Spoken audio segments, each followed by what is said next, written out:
That night in Chicago, watching Olivia tuck that slip of paper into her purse, I expected to feel a surge of anger. For years, 8 months engaged, a $12,000 non-refundable deposit on a venue in Cincinnati, all of it suddenly meaningless. But anger? No, that wasn't what hit me.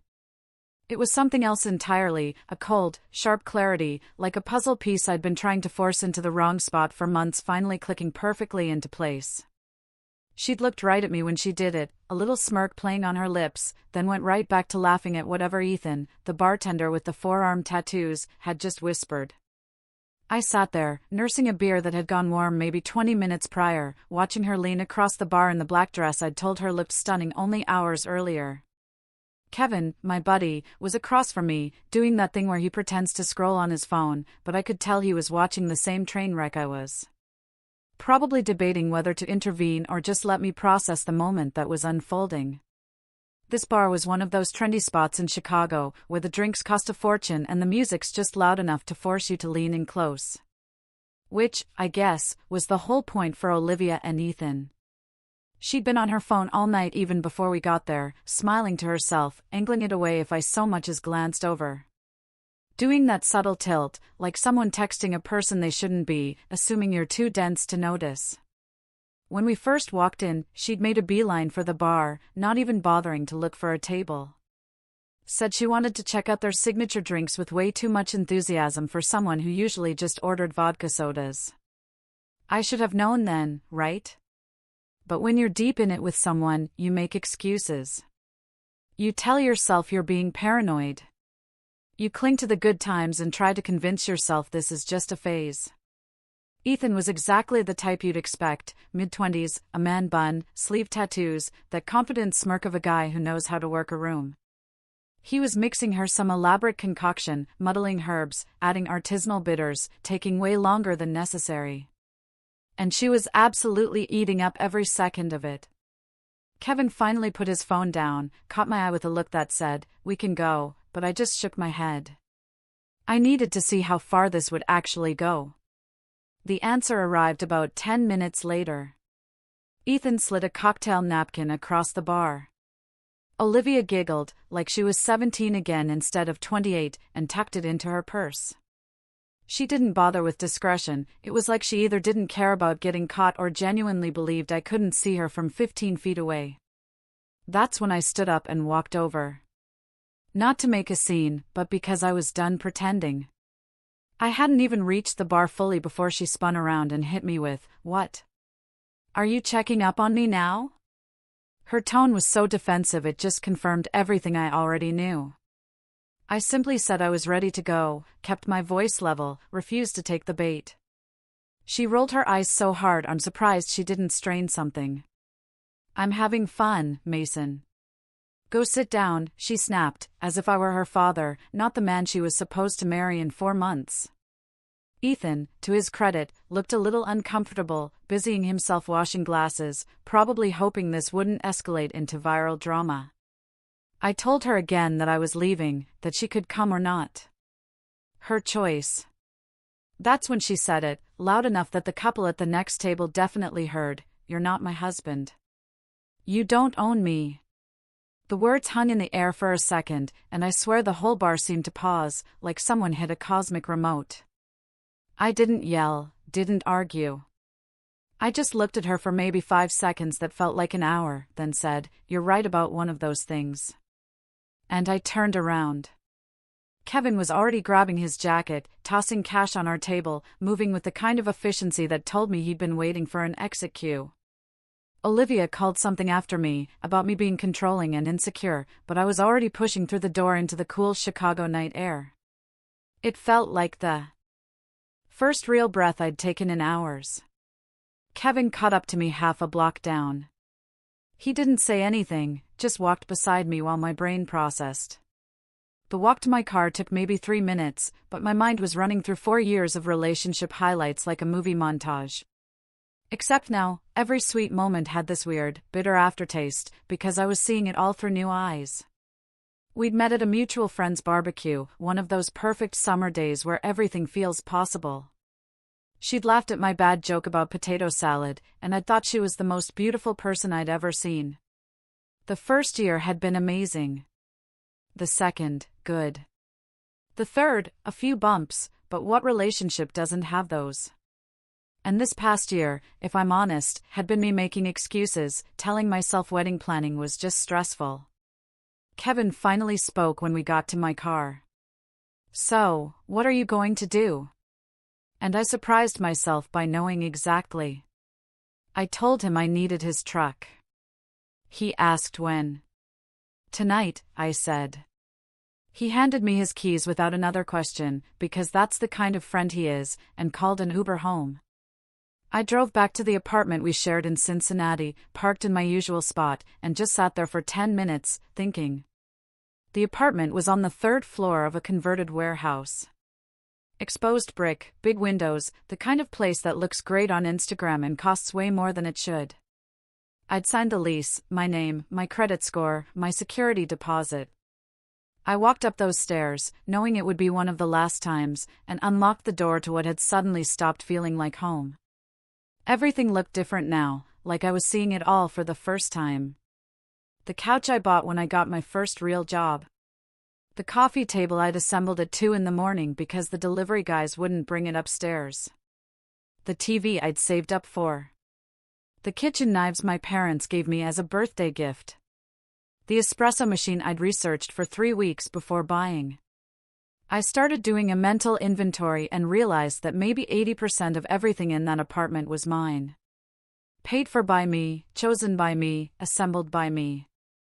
Olivia had contributed some decorative pillows, a few plants I watered, and a bunch of framed photos of us that now felt like evidence in a case I was building against my own judgment. My phone buzzed with texts I didn't read. Probably Olivia, wondering where I'd gone, or more likely, still at the bar with Ethan. Kevin showed up right on schedule with his truck and didn't ask questions. He just said, "Where do we start?" and grabbed the hand truck from his back seat. We worked fast, efficient, like we were running a heist, except we were moving my own belongings out of my own apartment. The couch went first, then the TV, then the coffee table, the kitchen stuff, my clothes, my books, everything else that was mine, down to the last charging cable and coffee mug. It took us maybe 3 hours to strip that place down to basically Olivia's stuff and the furniture that came with the unit. And let me tell you, what was left looked pretty sad. I saved one thing for last. Sat down at the kitchen counter with a piece of paper and a pen, and wrote words that felt like the most honest thing I'd said in months. "You're right. I don't own you, and you don't owe my paycheck either." I left it right in the middle of the empty counter where she couldn't miss it. Took one last look around and walked out. Kevin locked up behind me. I slid my key under the door, and we loaded the last box into his truck. He asked where I was going. I said I'd figure it out. He said I could crash at his place until I did. We drove away from that apartment at almost 2 a.m, and I felt lighter than I had in a year. She came home to an empty apartment and that note. Apparently, that's when reality hit her like a freight train. I know this because my phone started blowing up around 4 a.m. with calls I didn't answer and texts I didn't read. 37 missed calls before I finally turned it on silent and tried to sleep on Kevin's couch. Couldn't sleep. Just stared at the ceiling, replaying the last year in my head like a detective going through case files, looking for clues I'd missed. The thing about red flags is they're only obvious when you finally stop making excuses for them. And brother, I had been making excuses like it was my full-time job. It started maybe 6 months ago. Happy hours that turned into late nights. Olivia rolling in at 11 or midnight, smelling faintly of bar olives and cheap wine. Excuses about traffic, a coworker's birthday, some story that seemed plausible enough if you didn't think too hard. I'd wanted to believe her because that's what you do when you love someone. You give them the benefit of the doubt, even when the doubt is doing backflips and waving red flags. Then came the Instagram posts from apartments I didn't recognize. Group photos where she was always standing just a little too close to guys I'd never heard of. Captions about living her best life that felt like they were written by someone who'd forgotten she was engaged. I'd asked about it once, casually, and she'd hit me with the paranoia card, in that tone that made me feel like I was the problem for even noticing. Her phone became a protected fortress around 3 months ago. Changed her passcode, started tilting the screen away when notifications came in, taking calls in the other room, like she was handling classified information. She'd take off her engagement ring before going out. Said it got in the way when she was dancing, or it didn't match her outfit, or some other excuse that sounded reasonable until you added it to the pile of other reasonable excuses that together painted a pretty unreasonable picture.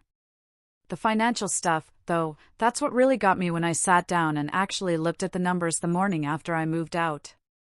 I make $90,000 a year as a project manager at a tech company. Good job, stable, benefits, the whole package. Olivia makes $35,000 working part-time at a marketing startup. And I'd never cared about the income difference because relationships aren't supposed to be about who makes what. Except somewhere along the way, it became about exactly that, just not in any way I'd agreed to. I paid 70% of the rent on that Cincinnati apartment, which came out to about $1,400 a month, while she paid $600. I covered all the utilities, internet, streaming services, groceries most of the time. Dinners out, because she was saving for the wedding, even though I'd also put down the venue deposit, paid for her dress, and was covering the honeymoon. I opened my Venmo history that morning and just stared at it for 10 minutes. Transaction after transaction going back 2 years, like a financial diary of a relationship where I was apparently the only one investing. There was even one from a month ago for $50, with a note, for emotional labor. At the time, I'd thought it was a joke. Now it felt like a preview of the kind of person I'd been planning to marry. The math was ugly when I actually did it, sitting at Kevin's kitchen table with a spreadsheet I built, because that's what project managers do when their life falls apart. We make documentation. 28 months of covering her share when she claimed she was short. $2,500 in direct loans that she'd promised to pay back after the wedding. And another $1,800 in stuff I'd bought for us that only she used. I took screenshots of everything, organized them in folders, added up the totals, and created a paper trail that would make an accountant weep with joy. Kevin came out of his bedroom around 9, took one look at me surrounded by bank statements and receipts, and just started making coffee without saying a word. The plan came together over that coffee, clear and simple, like all good plans should be. I'd document everything, not because I wanted the money back, but because I knew what was coming. Olivia wasn't the type to take rejection quietly. She'd spin this into a story where I was the villain, controlling, possessive, and probably a bunch of other things she'd workshop with her friends until it sounded convincing. I needed proof. I needed timestamps. I needed a record of who paid for what and when. I needed evidence that I wasn't abandoning her, but extracting myself from a situation where I'd become a walking ATM with feelings she'd stopped caring about. The rest of my stuff was still at the apartment, clothes I hadn't grabbed, some books, random things I'd forgotten in the rush. I texted the landlord, explained the situation in professional terms that didn't make me sound crazy, said I needed to break the lease and I'd cover whatever cost that involved. He responded within an hour. Said he'd seen this kind of thing before, asked if I wanted him to change the locks.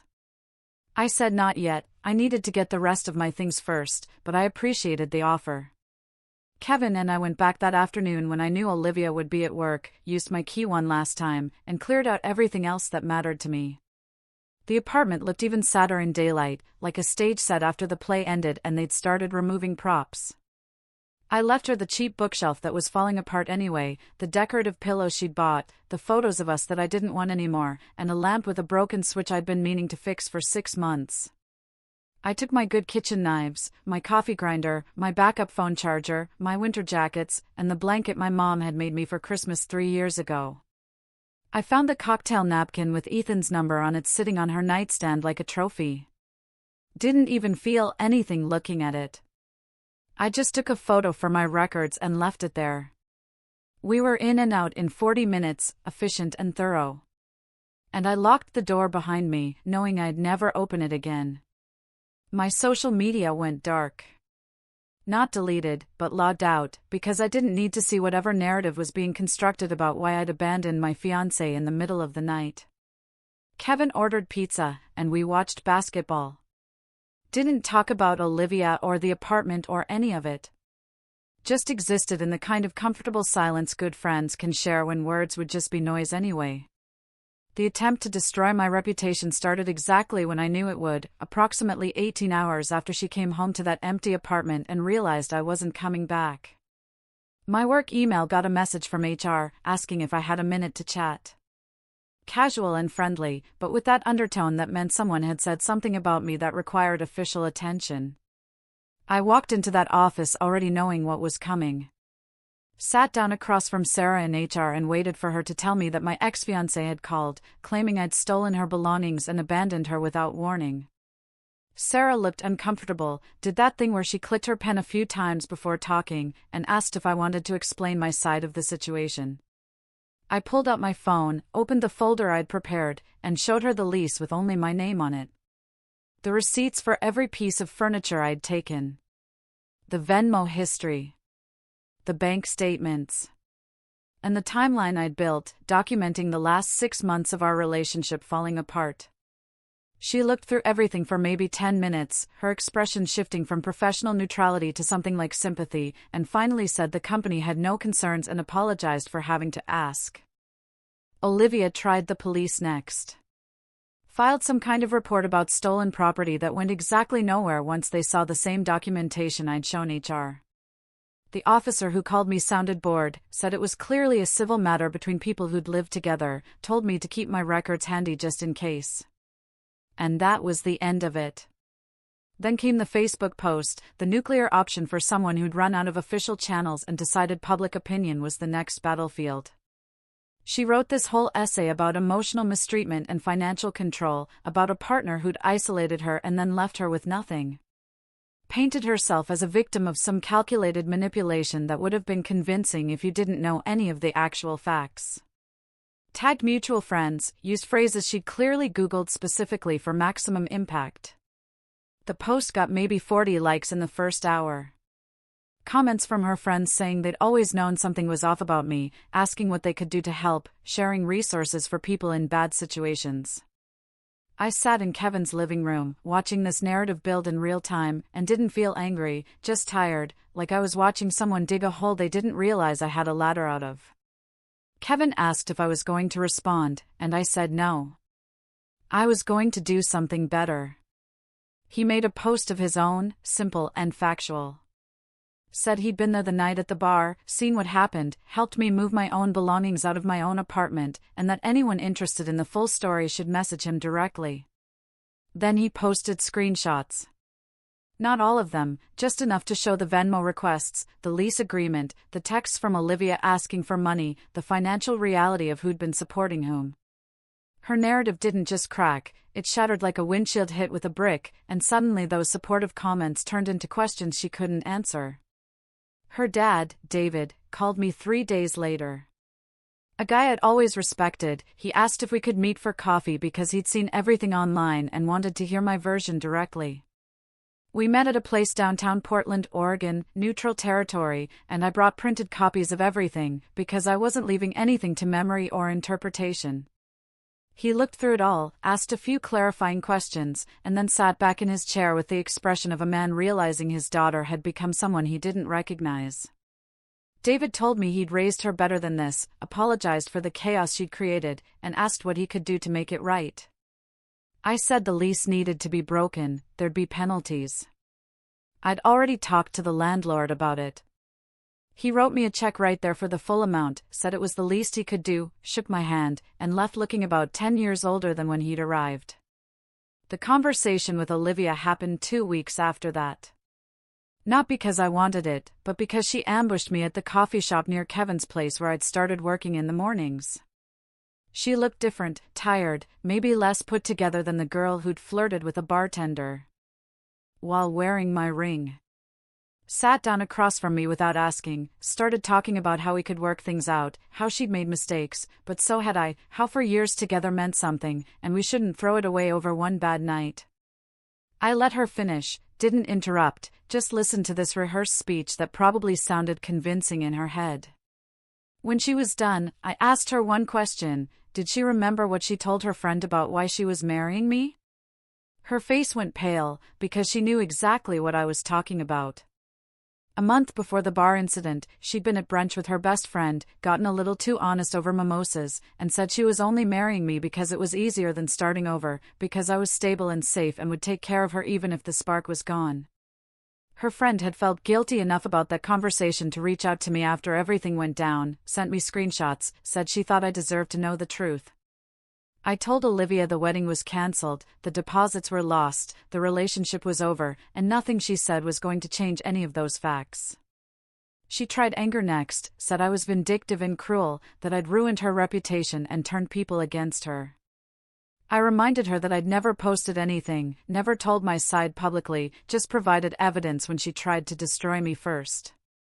Told her she'd done this to herself, and I was just declining to be collateral damage in her victim story. She left crying, and I went back to my coffee, feeling nothing but relief that I'd never have to have that conversation again. Life moved on faster than I expected. Found a new apartment within a month. 1 bedroom, affordable, mine alone, with no ghosts of a failed relationship haunting the furniture. Started hitting the gym again, something I'd let slide during the engagement planning, and remembered what it felt like to invest time in myself instead of pouring it into someone who saw me as a resource to extract rather than a partner to build with. Met someone new about 3 months later. Nothing serious yet, just coffee and conversation with a woman who paid for her own drinks and didn't check her phone every 5 minutes waiting for attention from strangers. The call came 6 months after I'd moved out. Olivia's number on my screen, after I'd unblocked it a few weeks earlier, figuring enough time had passed that she couldn't do any more damage. She was crying. Real crying, not manipulative crying, the kind where you can barely get words out between sobs. Said she'd messed up everything and needed help. Ethan had disappeared after a month when he realized she came with complications and expectations. Her friends had distanced themselves after the truth came out. Her parents were disappointed and keeping her at arm's length. The real kicker, though, was the debt. She'd racked up $25,000 on credit cards trying to maintain the lifestyle she'd been living when I was covering 70% of her expenses. Plus, she'd had to take over full rent on the apartment until the lease ended 2 months after I left. She asked if I could loan her money, just enough to get back on her feet. Promised she'd pay it back. Said I was the only person she could turn to. I thought about it for maybe 10 seconds. Remembered every Venmo request. Every late night she'd blamed on happy hour. Every time she'd made me feel crazy for noticing obvious red flags. Then I told her I'd help, but only under very specific conditions. She'd sign a legal promissory note for any amount I sent her, with a payment plan of $50 a month until the debt was cleared, and she'd acknowledge in writing that this was repayment for the $2,500 in loans she'd never paid back, plus interest for emotional damages. She agreed immediately, desperate enough to accept any terms, probably thinking I'd send her a few thousand to help with the credit cards. I sent her exactly $50 with a note that said this was month 1 of 50, which would take her just over 4 years to repay the original loan she promised to give back after the wedding that never happened. Not a penny more, not a penny less, just a monthly reminder that actions have prices, and I wasn't paying hers anymore. She tried calling back, sent texts saying that wasn't what she meant, that she needed real help, but I'd already said everything I needed to say. I sold the engagement ring a week later, got about 60% of what I'd paid for it, and used the money to book a trip to South Korea I'd always wanted to take, but had postponed for wedding planning. The first payment of $50 hit my account right on schedule, and I smiled, knowing she'd be sending that payment for years. A monthly reminder of what it costs to treat someone like an ATM while hunting for upgrades. It made me wonder, how many of us stay in situations too long, convinced that leaving would somehow be harder than just enduring?